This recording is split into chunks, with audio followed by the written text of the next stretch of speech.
हेडलाईन्सचे प्रायोजक आहे NBC bearings, लांब पळण्यासाठी। मराठा आरक्षण विधेयक विधानसभेसह विधान परिषदेतही एकमतानं मंजूर। सत्ताधाऱ्यांच्या विनंतीला विरोधकांची सुद्धा साथ। विधेयकाला कुणाचाही विरोध नाही। मराठा समाजाला शिक्षण आणि नोकरीमध्ये 10% आरक्षण मिळणार। राज्य मागासवर्ग आयोगाच्या अहवालातील तरतुदीनुसार आरक्षणाचा मार्ग मोकळा।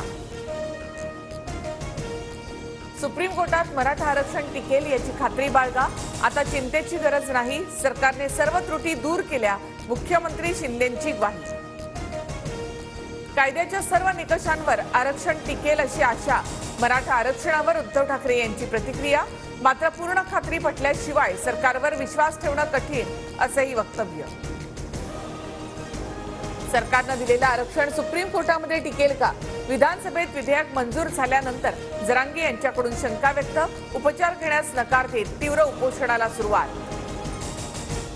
अधिसूचनेवर 6 लाख हरकती, घाईगडबडीत निर्णय घेणार नाही, आम्ही फसवणूक करणार नाही, संयम राखावा, मुख्यमंत्री शिंदेंचं मनोज जरांगे यांना आवाहन। चंदीगड महापौर निवडणुकीमध्ये प्रकरणात सुप्रीम कोर्टाकडून भाजपला धक्का। अवैध ठरवलेली 8 मतं वैध, पुन्हा मतमोजणीचे सुप्रीम कोर्टाचे आदेश।